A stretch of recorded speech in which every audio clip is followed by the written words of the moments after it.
Welcome to Hearts. I'm Terrence Harch with my co-host and little sister Grace. Grace, what's on your heart today? I'm looking forward to this podcast. Sounds like we're going to be talking about some interesting stuff. We are. So We I'm are. ready to roll. Yep. And I want to thank you, friends, for tuning in. A reminder about the show: we're dedicated to mending broken hearts and helping people. We will debate, argue, and keep it real, but ultimately, we want you uplifted and we won't shy away from difficult topics. That includes today. Pastor Stephen McCrary is a dynamic thinker and visionary leader dedicated to expanding the kingdom of God. With a fervent passion for guiding souls toward their destined purpose, Pastor McQuary, based in St. Louis, Missouri, serves as the founder of the Abundance of Grace Ministries. And I'm also blessed to call him my friend. Welcome, Stephen. Thank you. Thank you for having me, Terrence and Jamise, Grace. I appreciate the opportunity to be here. Awesome. Awesome. I appreciate it. Stephen, you know how loyal I am. We've been friends for a long time. And I'm real big on protecting my friends because I'm loyal like that. And so I want to ask you, first of all, my friend, how comfortable you are talking about your divorce. I'm very comfortable. It's it's rather ironic that my ministry is the abundance of grace, and I preach grace, I teach grace, I talk about grace a lot. And it so happens to be May 1st. May is the fifth month of the year. And we understand that five is a grace.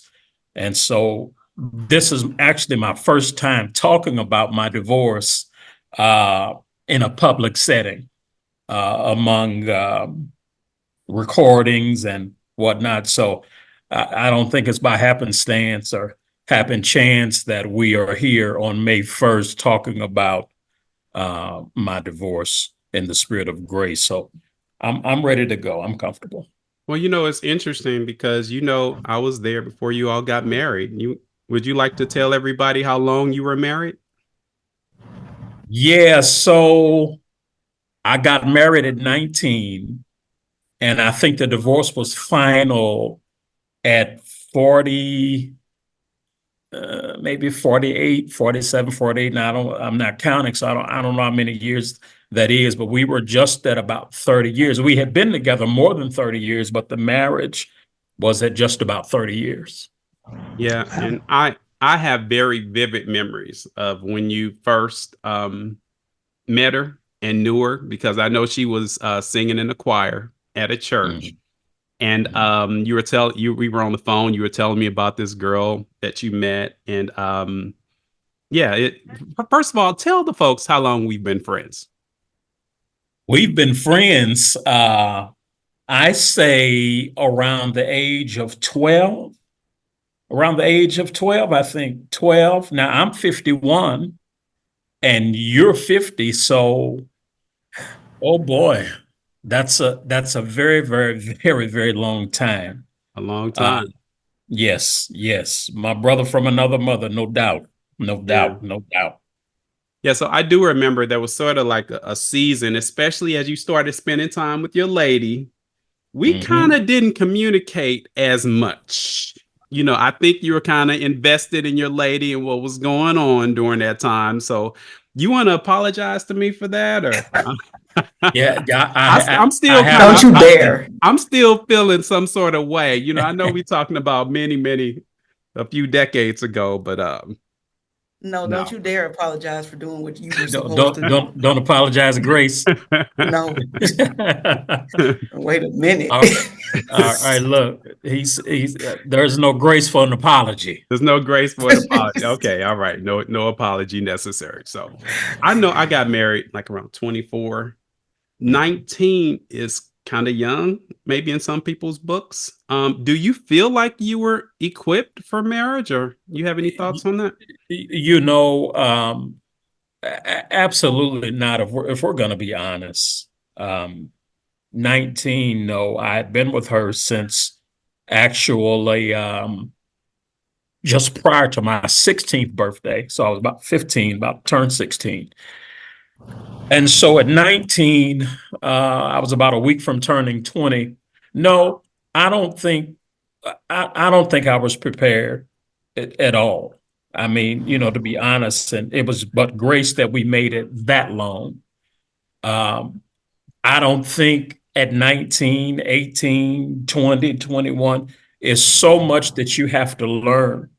I teach men now that there are three things that you must know before you take on a wife. Number one, you got to know yourself, your likes, your dislikes. You need to know about you. Number two, you need to know your gift, why God put you here. What are you supposed to do with what he put you here to do? What are you supposed to do with the gift? Because you're going to have to tell her.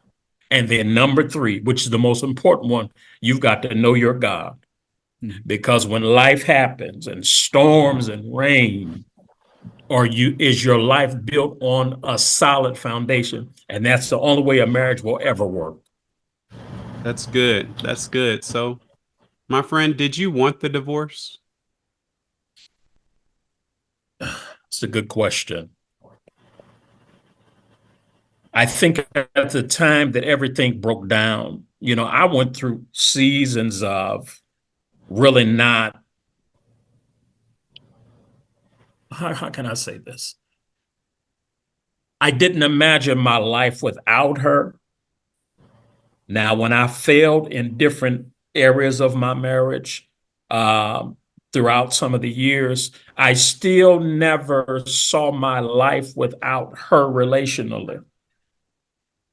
But as we started moving towards separation, towards divorce, and some things just totally just spun out of control, at that point, I started saying, you know what? No, it's not going to work. Yeah. And so, yeah. So, Yeah, I don't want to say I wanted the divorce like that, but I saw that it wasn't going to work anymore at that point. So I have a question. You were married for 30 years, and I'm single. I've never been married. You were married for 30 years, right? You know what? Let me say maybe 28, 29. So we Somewhere around. learned that you're supposed Yeah. to round up. So 30. Yeah. Yeah. 30 years, right? My question is, when did it start to fail, if you will? Like, when did you say, after 30 years of being with someone, that you will no longer be with that person, you're not going to be with that person anymore? and can I say something before he answers that? I just want to say that this is for our viewing audience, because I want people to be just very clear that where people are in their relationships is more important to me and than a show. Jamisi, and Grace, you and I, we've kind of talked about different things. We'll talk about different things we won't, talk about. And I think your question was excellent. And so I don't want anybody out there to feel like we did any sort of ambushing, because I made it clear. I was talking to Stephen. I was like, if there's any part of you that's uncomfortable discussing this topic, we're not going to do it. Because how people are and where they are emotionally is more important than anything. So I just wanted to make that clear. And Stephen, you can feel free to answer that however you Yeah, Jamise, give me that one more time. Give me that question one more time. When did you know it was over within the marriage? Was it a work in progress? Was it like, did you hold on longer than? Go ahead. No, I'll answer that two ways. I knew it was over once I left.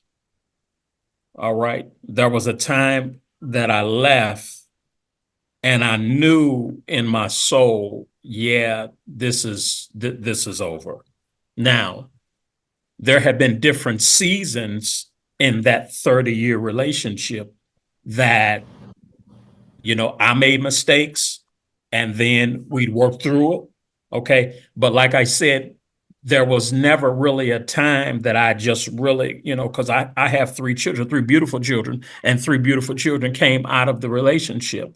And I am grateful and thankful that I was able to raise them. All right. My kids are older now. So I was able to raise them. But there have been several instances in the 30-year relationship that if there had been a push towards a breakdown, most definitely we could have been divorced. We could have been divorced 6 months into the marriage, to be quite honest with you. Right?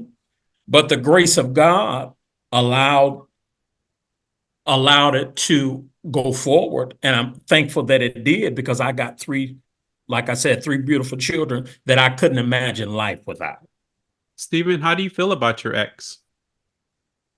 Yeah, we're friends. We're great friends. We're great friends. I don't, we do a lot of family stuff, which is quite rare because we are divorced, and we'll get together with the children. Matter of fact, I had dinner last night with my youngest son, his mother, and his girlfriend. And then Sunday, I had dinner with my ex-wife, my youngest son, his girlfriend, and his girlfriend's dad. So, we make it work. Yeah. And I'm thankful for that. We make it work. That's the one thing that I think has sort of been odd about your situation, in that despite whatever challenges you all had, you all were always very consistent about stepping up for the kids. If there was something that was going on, you came together, you sat down, you even took trips together, even though you were dealing with the challenges. I mean, how did you all manage to do that, even, amidst the struggle between you guys? Because we realize that the kids are most important. And I am the kind of dad, I was very present. Okay. Very, very present throughout the years. I was very present. So that wasn't going to change. I'll be honest with you. Even when it is that I moved out the house, I moved down the street. I got a condo down the street from my youngest son. So my oldest daughter was in college. Well, my only daughter, not oldest, my only daughter was in college. My oldest son, I think, was about to graduate college. And so my youngest son was still in high school. I think he was about to be a senior, junior. He's about to be a senior.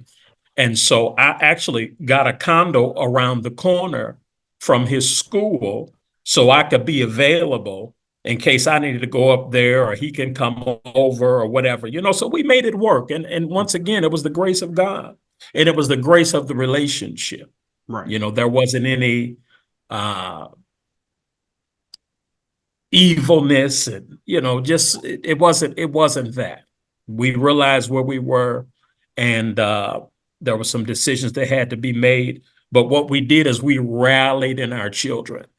Now, for the first year or two, it was rough. There were some rough patches, but as they got smoothed out, I think the children benefited more with us coming together as a unit and friends, rather than the discrepancy of the divorce. Do you want to remarry? Oh, yes. I am very relational.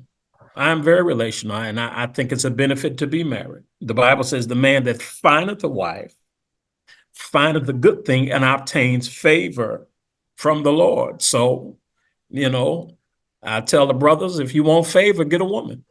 I heard that. Do you believe you can spend your life with someone? You did pretty well for 30 years. That's a long time.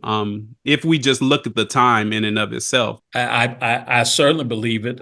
This last half of my life at 51, yes, most certainly. I am not the kind of guy that will, I'm gonna date for the rest of my life, or I'm gonna, just stay single. And no, I don't want to do that. I don't want to do that at all. No, not at all. Awesome. So yes, the answer to your question is yes. I'm 1,000% sure that I'll get married again. I want to go ahead and add another friend of mine in here. This is your first time actually meeting him because you live in Missouri, whereas my other friend, he lives here in California. He's a master's level social worker with over 20 years work experience in mental health services. He's had a lot of experience with mental health and thankfully relationship coaching. And so I just kind of wanted to get his feedback. He's been participating, kind of listening. Welcome, Ira Rounsaville. You have any thoughts about what we've been saying, sir? Well, first of all, I want to commend and thank Stephen for his vulnerability and his transparency. I think for a man in ministry to be vulnerable enough to come on here and share his story, it does a lot of things. Number one, it sets an example for other men. It sets as an example for marriages and truth. I am a huge proponent of marriage and the truth of marriage. And I think it's important that when we have people, especially in ministry and in leadership, the level of vulnerability and transparency that has to be shared in order to properly shepherd and guide people is essential. So, brother, I thank you for your truth and your transparency. Nobody on this call will know how far of a reach it will have, but I know it will have a reach because you're sharing your story. So thank you for your vulnerability. Thank you, sir. Absolutely. I I want to just start off by saying I think when it comes to divorce, you asked the question, did you want to or was or did you know when or what have you? And sometimes in relationships, like we see the red flags or we see the stop signs and we just run right through them. And so and as Stephen said, God does give grace and allow you to manage and maintain a relationship through that. Um, but the cool thing about God too is that he's a God of choice, right? So he allows us to choose, and so the stop sign is there, the flashing red lights. It might be barriers for some people, is barricades, but they made of plastic. You know what I mean? So we just keep going as if they aren't there because we're pursuing that thing, and especially in relationships and in marriage, and then also when you throw in religion or spiritual practices, I'll just say it that way. You also just get stuck and say, well, the Bible says, or we made this covenant, or we did these things, right? And so then you remain and you ignore the flags, you ignore the stop signs, you just keep pushing past them because I had said that this is what was going to happen. And you don't want to see yourself as failure. You don't want to see yourself as this. So you don't want to see yourself as that. And I think it's important, again, part of that truth and that honesty of even being able to come out publicly and say, yo, like, this is not working. Um, but even before that, there is an opportunity to go through all the steps and try to fix it and try to address those areas of challenges and concerns. That's equally as important. And there are relationships that don't do the exploration before, they don't do the exploration during, right? So you just say, "Ooh, she looked good, great, work it, let's yes, yes," and you go, right? And then as you're in it, you don't really stop and do a temperature check, and you just kind of keep going. And then when you hit the bumps, there's not the deep dive and the exploration to say, okay, well, why are we here? How do we get here? And how do we move from here? Um, Stephen, you said something earlier about the 3 points that you give to the young men that you shepherd, and that again, what foundation do you have when things get tough and when things get rough? I'll be married 26 years in July, and we were paperwork away twice in my 25, and I know I'm certain that 26 is coming because of the foundation that we had. And here's the rest of my story. We got married unequally yoked. I wasn't a believer when my wife decided to commit and to marry me, right? But I am certain that I sit here before you today is because of that foundation. So, and the last thing I want to say, and then I'll allow you to ask any questions, it took me 8 years to even know, to be in a marriage for 8 years to even understand what marriage was. And that's the other part. Like, if you don't understand what marriage is, it's really easy for it to not work. Ira, is there any way to know whether or not a speed bump, so to speak, is something you can work past? How do you know if your situation is just too bad to heal from? Is there any way to know? Absolutely. So again, I'm a huge proponent when it comes to marriage, and I guess just dating in general, but I'm a huge proponent as it relates to marriage about premarital counseling, right? And not just for it to happen, but for it to be real, right? Exploratory. And part of that premarital counseling can explore some of those potential speed bumps, things you might take for granted, things that you don't talk about, or things you just think you're on the same page with your partner until something happens. Um, but when those things happen, you have to sit down and then again, this is why I talk about that temperature check. You have to say, okay, well, what is your thoughts about this? How do you feel that we're going to get past this? What are you willing? Here's a big question. What are you willing to do to move past it? And it's not one-sided. It's both parties, both sides have to be willing to put in the same amount of effort. And again, full transparency. There was a time, again, I'm celebrating 26 soon because there was a time when my wife was the one fighting and I wasn't. Yeah. But that's also how I came close twice to being divorced, because I wasn't in the fight. Yeah. And it wasn't until I joined the fight that we were able to move past those things. It's possible, but just like you commit to the sanctity of marriage, you got to commit to the fight that also is required. Now, again, that fight can be different based upon what you do beforehand. The beginning is so important. So just like Stephen said, at 19, like, what exploration did you even know to do to say, hey, is this where I'm supposed to be? It was, I have this woman, I'm in this relationship. This is what I believe, I feel, I think I want to do. And you do it, right? But as a 19-year-old young man, I got married when I was 24. And even in that, and like I said, it still took me 8 years in the marriage to even understand what I was doing. So I can't imagine any time before. And we had amazing premarital counseling, which is why I'm such a proponent of it, right? But again, if you aren't doing it's the work on the front end that makes the middle the difference. Ira, I think you're totally right about that.